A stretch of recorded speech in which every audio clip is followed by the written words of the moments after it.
Hi everyone, welcome to edwism.com. We have with us today a very special guest, Ruchi Goel.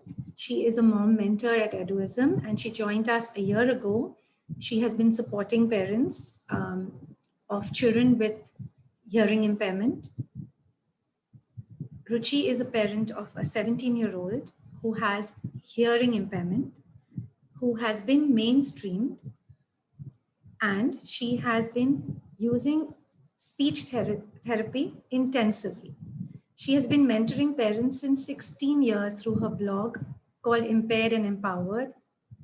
She is here today to support parents with strategies to cope with hearing loss, speech delay, and hearing impairment. When a woman has a story to tell, it is surely one of substance. One of her stories is full of hurdles, and she overcame them with small wins, big wins. And today she's here with us to share her story and share some strategies. Thank you, Ruchi, for coming on board. Thank you, Anita. It's been an absolute pleasure knowing you as a person and the mission that you have with Edwism. I know that very few people would actually be doing what you're doing. You believe in parents and stories which are different. So I'm very, very proud and happy that I'm with Edwism. Well, my story has been very, difficult. A special need parent will always have a very different story to tell. Each parent has a different story. And my story is also of lots of tears, lots of crying, lots of sadness, as well as victories, because it's the first 5 years which are very crucial when you have a child with disabilities or some impairment. And these are the golden years of our children. So if we find ways to support the child in that, because the child's brain is very plastic at that point in the first 5 years. So we call it the golden years. And if you are able to work with that child in those early years, you can see miracles happening. I was very lucky that Prisha, when she was born, I'm very talkative anyways, and I love children. We discovered that she was deaf when she was 10 months old. And we got her, it was really shocking. How do we help out a child with a hearing loss? Because I had never seen, I would see it on television when we were little kids, people using sign language, but I never realized that I would have a child with hearing loss. And Yeah. all my singing and dancing and talking to her was literally on deaf ears. So we started to look for answers online, but there was nothing in those days. It's way back in 2004. There was nothing much which showed us that in India we had this. And so I started to ask around if there was any school teacher or somebody who would tell me that deaf children can talk, because I was very sure that she should talk. Depression, sadness, tears, bashing up, you want to kill yourself. All these are things that happen to every child every parent who has a child with disabilities at that moment, because suddenly you feel, alone, and people also are very cautious about how they talk to you. But Right. eventually that we started to use hearing aids. And the sad part was the audiologist asked us, choose your hearing aid. And I was like, how do I know which hearing aid to choose? It's not like, bhindi or, potatoes that I Yeah. have. But Ruchi, what age was this at, the hearing aids? She was about 10 months old when we eventually put hearing aids, but our search was on for about 2 months because she was diagnosed at about 7 months. So And was it then like a percentage she had a hearing loss at a certain percentage, or was it all total hearing loss? What there was is the nothing thing? called completely deaf. You always have residual hearing. So it depends. We have like mild, moderate, and severe to profound. So Prisha is severe to profound, where she hears at 75 to 85 dB in 1 year, decibel in 1 year, and the other one is 110. So if I really shout into her right ear, which is 75 to 85 dB, she can just about make out sound from no sound. And the other one, she, even if there's a helicopter next to her ear, she won't be able to She hear won't it. hear that. So that's how bad the hearing loss is. So it Right. was very stressful, and everybody was cautious. But then my husband, he started to look for the best hearing aid. And as a parent, you are thinking that why should you spend so much of money on a hearing aid? A hearing aid is a hearing aid. But then, we eventually worked out the finances, because that was also, we had just bought a house. And so, looking at a 1 lakh hearing aid is a very big amount that you're looking Yeah. at. So it was very stressful time for us. Eventually, we did get her hearing aids at 10 months. My husband really did a lot of research as to what she would be hearing and whether it would be and we were very sure that we wanted the best hearing for a child. Yeah. We did put the hearing aids, and then we started speech therapy. Why speech therapy is important is because unless you perceive, because for the first time when she was actually wearing hearing aids, it's all sound, it's Yeah. all noise, it's so noisy that, and Noisy. she has never heard sounds before. So for her to make out that sound is a drilling sound, that sound is a sound of my of something falling down, or a car, she has no idea to put that word, the word with that sound, you have to put it together and match them together. So this person who's looking at me is called a mother. How will you, it's like learning a foreign language. Now, if you go and learn Japanese, for example, Yeah. You will need to learn everything from scratch. Yeah. But then there's so many resources for that, right? But for what you had to do, there were no resources as such at that time. No, So nothing, even online, because we were looking hard. online for help, there was nothing available. Mm. So we started speech therapy, and I was going to a speech therapist in Pune, and I just felt that there was something missing. I just knew it instinctively that this is not going to make my child talk. And so, and the mother, and I knew the time was running. I just wanted my daughter to talk, and she would tell me, don't put the hearing aids for very long because it may damage her hearing. And I said, why would she say something like that? So I would still, because I wanted to connect with my child. So I would just put the hearing aid and keep talking. But eventually, I started to talk, and we would attend the lessons 2 times a week. It was, I still remember, 150 rupees for 1 hour. And I just felt with this 150 rupees, actually, I could buy something and play with her at home much better. And I would think I would do a better job than what this speech therapist is doing. So I was miserable, and I would just cry. What is the future of this child? Am I going to be learning sign language?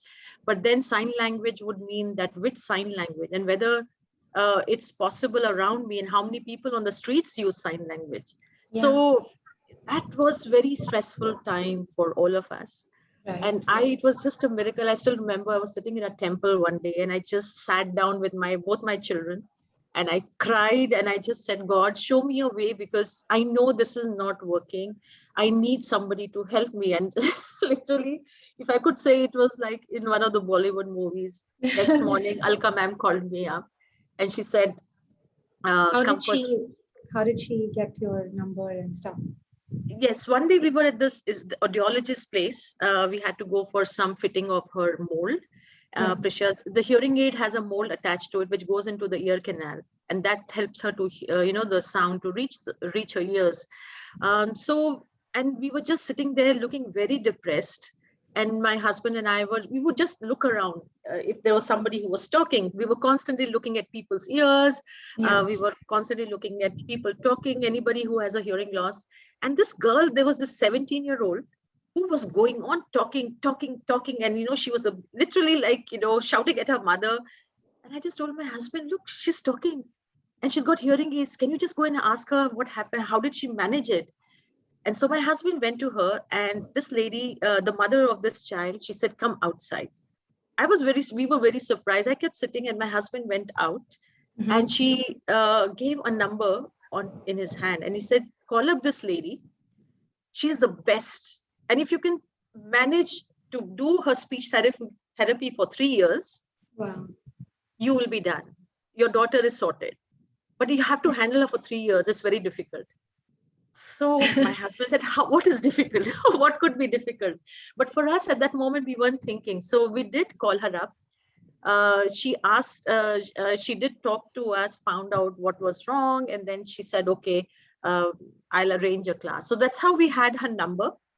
But she takes time, and she takes time for a reason. Yeah. that she wanted parents to be really desperate and wanting to do it. Because unless a parent is motivated, it's not going to happen. Yeah. So eventually next day we went to her house and I saw these 4 kids sitting on the mat and she was talking in Marathi. And I said, this old lady, what is she? Because we are always, our generation always thought that, whoa, what will this old lady know? And she was in her 70s, early 70s then. But I saw all these children were talking.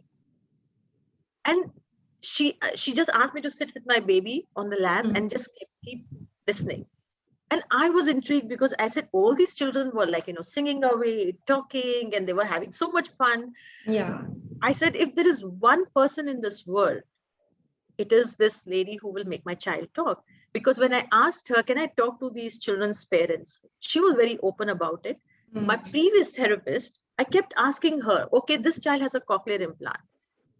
That's a better hearing aid, right? It's a surgery. So it's an implant. So the child gets better hearing than compared to mine.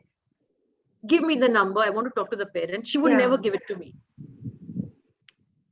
Because the child wasn't talking.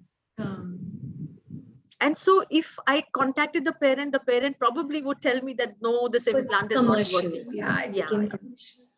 So that's the reason. And then we started speech therapy twice a week. I would sit in Alka ma'am's class on the mat every, for that 1.5 hours. She was one of the strictest persons I have ever known after having raised 2 kids. She was very firm about her, speech therapy. It was very, very grueling, very strong on us because she would just break us down. It was literally, so it was like, I was back in the army where we were being trained. But the thing was, unless you are pushed to learn something new, you won't put your passion into it. And the best part was that she asked us to stay in the classroom, unlike the other therapists. And the child would be on my lap or, sitting there, but it was me who was being trained. That's important. I think for anything, right? If the mother or the father, whoever takes over as the caregiver, I think needs to be trained as well, because it's the same thing with curriculums. If we don't know what our child is studying, that curriculum, we can't be a good support. Absolutely. And, the parent, especially the mother, a lot of people have often asked me also, why do you always emphasize on mother? Because mother is, in those first 5 years, the mother is a primary caregiver. Absolutely. And so she's there all the waking hours. The emotional bond is very strong. The drive, the time the mother can give, no one else can give. So there were some mothers who said, I will hire somebody who will, probably learn from you. And then, she will do the same thing for my child. But that's just not possible. The emotions are missing. The kind of, language you are using at home, the kind of things that you do at home are different. Okay. Your house than mine. Your exposure to the world outside is different than mine. So the child, because the child is with the mother all the time, the mother should be aware of using that language constantly. So it's like like you learn a foreign language, the amount of recall, the amount of, drive that you have to learn that language is immense. You have to keep practicing. Now with your deaf child, you have to expose this child to all these environmental sounds. So I was basically doing this all my waking hours, all her waking hours.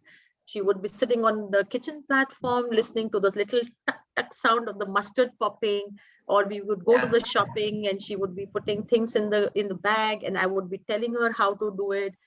We would be, we would be outside somewhere and talking about everything that we saw, everything that we heard, and then recalling this at home all the time. So telling it to daddy, telling it to dadi, telling it to dadu, telling it to her brother. So there was a lot of repetitions that we were doing. So it was very intense. First 6 years of Prisha and me we were inseparable. I was very stern. Alka ma'am always wanted that, if I returned to a classroom, there were changes in my child. Yeah. So it was very intense, but so worth it. Yeah, I can imagine that. That's support that you provided. How did you see that the similar support as a rivulet was provided by your husband and the kids? I mean, your son. So how did they support you supporting Prisha? So initially it was very tough because, was in a very difficult mental state, because not all therapists are as driven as I have realized, because I've been blogging about it Yeah, uh, very, very soon after, because I knew that there was so many few people who had access to such good therapy. It's called auditory yeah, verbal therapy. So I started writing about it on the blog.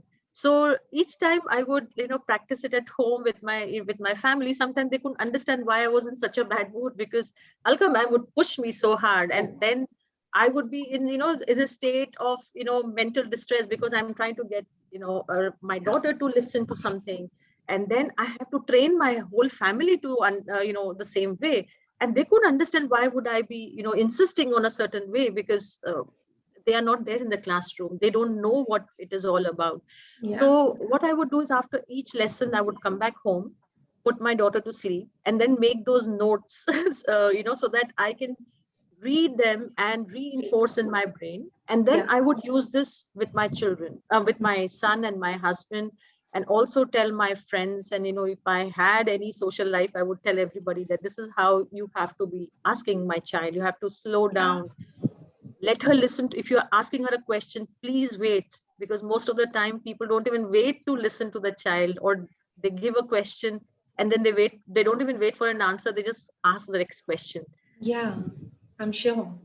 Yeah, so there are so many strategies, that so many things that we have to change when a child Hmm. has speech delay, or has a speech impairment, or has, especially if you have hearing loss. Because first of all, the child, some, like my daughter, I trained her without any lip reading. So I would train her in the dark, so that she's not dependent on lip reading, because not everybody is going to turn around and talk to her and really make those big That lip effort. movements. Yeah. Yeah. So Alka ma'am was like so super. She said that we have to depend least on gadgets. So my entire family was also going through the same thing. So it was hard, but Yeah. I eventually can they all imagine. learned it. They all supported, especially my son. He was like a second dad all the time. He would insist that Prisha has to be listening a certain way, and I think the sibling bond was very important. I made Right. sure that she respected him and she listened to him. So she would pull his leg, or she would sing along for him, and he would Yeah. also support. So that was very important. That, in fact, the way a sibling will talk to the your child, it's very different, right? The sibling bond is very Yeah. different, and they're Absolutely. conversing in a different way. So that really helped. The whole family actually has to be supporting the child. Yeah. Mother, if the mother has decided on a certain strategy, she will share it with the family, and the family has to listen, because eventually Right. she's the one who's interacting the most. She's trying to make a difference. Now, if Yeah. we don't support her, it's her lone journey, which is not fair. True. Very true. What about how would you say school support? Um, Schools can support your child with hearing difficulty or hearing loss. How can they make it easy for the child to integrate in that school if it's a mainstream? See, for example, now for a child with, how does a hearing aid work? Now, a hearing aid is a gadget. It's basically a microphone or an amplifier. Now, it amplifies all the sounds around.